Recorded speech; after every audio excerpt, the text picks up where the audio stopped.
I am honored to present this year's Bubble Cap winner, St. Augustine Distillery. Established in 2011, they were the first craft distillery to distill bourbon in Florida, filling their first barrel December 2013. And what makes their journey even more remarkable is that they did it by repurposing the state's oldest commercial ice plant. In 2012, Mike Diaz and Philip McDaniel purchased the historic building and spent 18 months carefully transforming their iconic home into an interactive, educational visitor experience. They have won numerous awards for the restoration of their building. They host innovative tours for 175,000 visitors annually. Mike and Philip helped establish the Florida Craft Distillers Guild in 2013 and the Florida Craft Spirits Association in 2018. They have helped lead the daunting task of modernizing Florida's beverage alcohol laws over the last 12 years. The results are impressive for two reasons. First, they helped modernize Florida's laws not once, but 4 separate times. And two, they did it in the home state of and in partnership with the nation's largest wine spirits wholesaler. They transformed Florida from being one of the hardest states in which to operate a distillery to one of the most attractive by removing limits on bottle sales from tasting rooms, establishing drinks by the glass, and tripling the state's annual gallon limits. When they started in 2011, they were one of only 3 craft distilleries in Florida. Thanks to their leadership and with the help of other craft distilleries, Florida now has nearly 100 active craft distillers. Mike and Philip also work to help permanently lower FET from $13.50 to $2.70 per proof gallon. In 2018, Philip joined the Discus Craft Advisory Board and was elected to represent the craft seat on the Discus Leadership Board from 2020 to 2022. Philip has tirelessly advocated for DTC and continues to fight for greater consumer access for craft spirits. St. Augustine has supported their local community too, from championing workforce housing by sponsoring 6 Habitat for Humanity homes to helping grow St. Augustine's vibrant music scene. Mike is a founding board member of the St. John's Cultural Events Incorporated, which manages the St. Augustine Amphitheater, the nation's #2 outdoor music venue. The distillery is a founding sponsor of the Sing Out Loud and Fort Moose Jazz and Blues Festivals. Philip has served as chair of the local CVB and now serves as a board member for Visit Florida, the state's official marketing agency.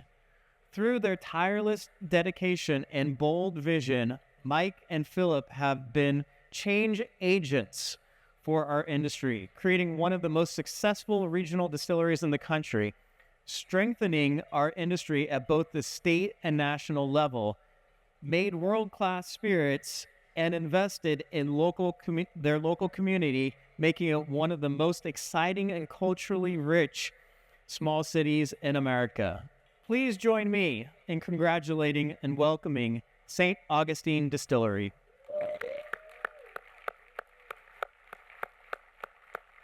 Thank you all very much. This is just such an amazing moment. I am not a great public speaker, but I've written kind of what we're going to say. But on behalf of my partner, Mike, our VP of production, Rick Montmallon, who's here, our whole team back home, including Will, I just want to thank Eric and Bill, my dear friend Donald Snyder, and the entire ADI board and staff for this really very incredible honor. We're humbled to be in the company. Where's my little clicker here? Can I see? Here we go. Not there. Let's go back. Looks like we missed one. We missed a slide. It's okay. But we're humbled to be in the company of so many great distillers who have received the bubble cap before us. I think of Lance at St. George Spirits, Ted and Dana at Starlight, Ralph and Gable. Rest in peace, my friend at Tuttletown, Todd, Dan Garrison, and so many others. When we started out, these folks were the pioneers and the innovators and our North Star. They set the bar and still do by making some of the finest spirits in the world. So a decade later, for our team to be recognized by our peers and included in this special circle of distillers is truly an honor. So again, our thanks to everyone at ADI, and of course, our thanks to everybody at home at St. Augustine who made this possible.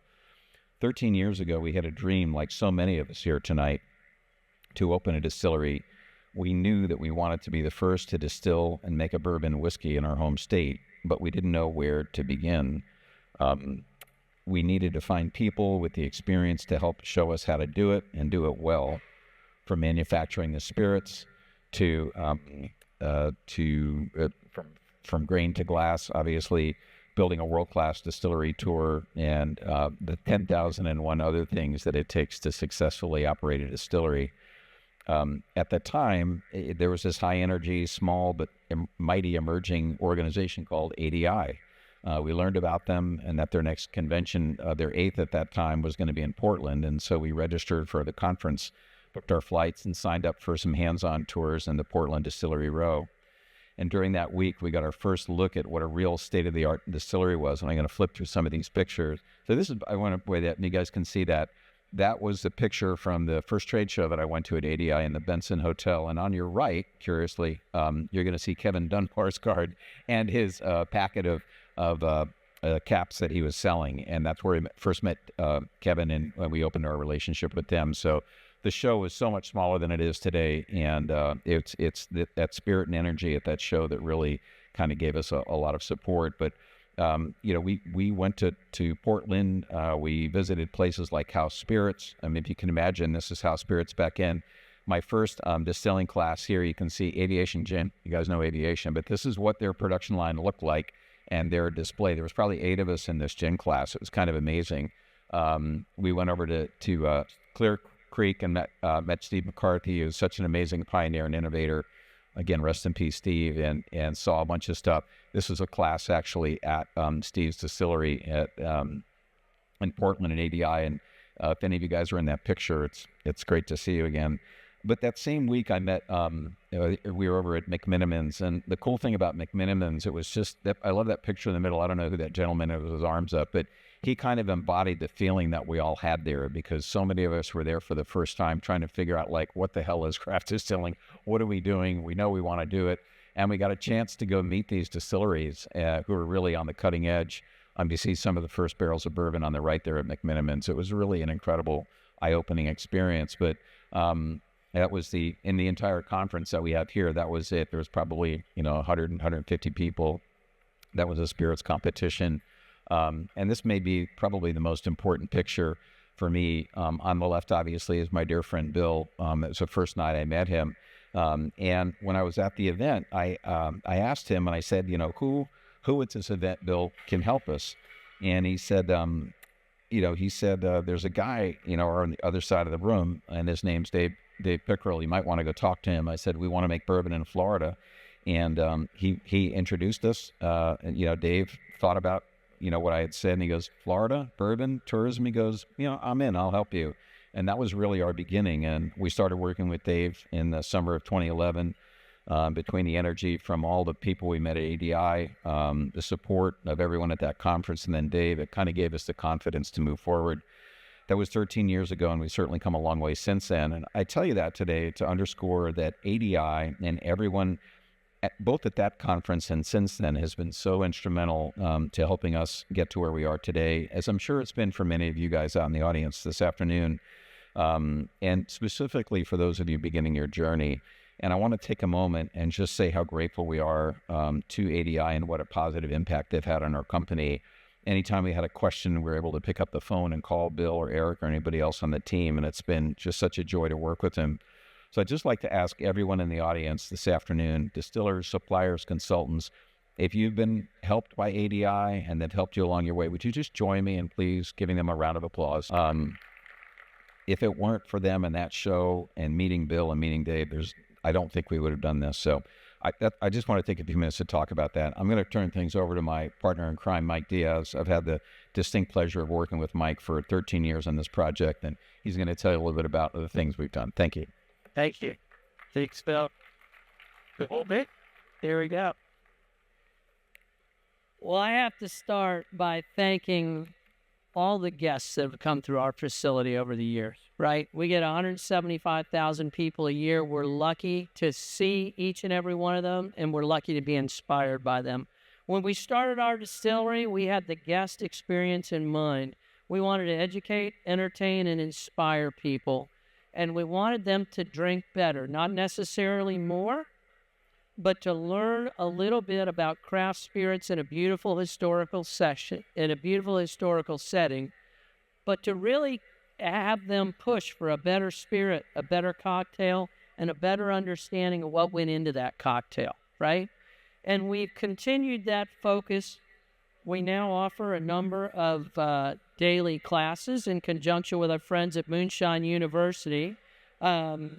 We're doing the Spirit of Bourbon cocktail experience, a perfect pair. We do cocktail classes. And in conjunction with Moonshine University, we're also offering executive bourbon stewards and certified bourbon steward courses. In fact, we are the one facility that has certified more certified bourbon stewards than anywhere outside of Kentucky, and it's exciting.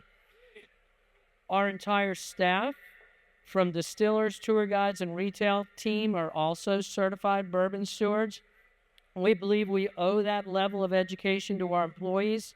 We owe it to our guests. And we believe that through classes like this, we're creating a more knowledgeable and curious customer. And we think that benefits every ADI member. A more educated and curious consumer is more likely to try a craft brand. And we think that makes for a better world. We also started our distillery with a commitment to community, not just our local community, but the broader craft distillery community. We support our local community, as you've heard, through multiple sponsorships and activities, from arts and music to our historical neighborhood to affordable housing. We could talk about that all day, and we'll do that anytime you buttonhole us later. But I really want to talk about our commitment to the craft distillery community. We've worked tirelessly to expand the ability of craft distillers to operate more profitably. And over a period of 9 years, we revised Florida law 4 times, easing restrictions on the craft community each time. We traveled to Washington, D.C. multiple times to advocate for the reduction of the FET, and we're very grateful for our partners with our partnership with Discus there. We did this because it's the right thing to do. Florida now has over 100 craft distilleries.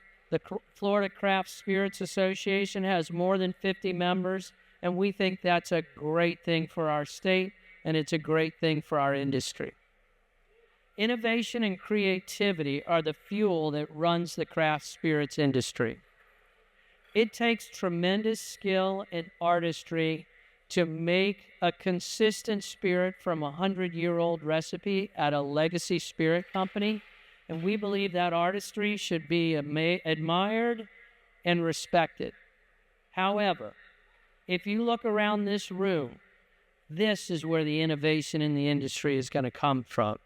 It's the people in this room that are going to make the next great finished bourbon, the next great American single malt, the next great legacy rum, the next great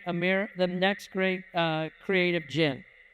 It's going to come from all the individuals you see in this room. So we encourage you to embrace the creativity, embrace and encourage the spirit of discovery. You should be proud of your brand. We're certainly proud of ours. You should be proud of your team, and we're proud of our entire team. We brought the best looking ones here with us today. You should also be proud of being an ADI member. We are very proud to be members of the ADI community. On behalf of that community, our team, and everyone that's ever enjoyed a visit to our facility, we're thrilled to accept this award. Thank you all.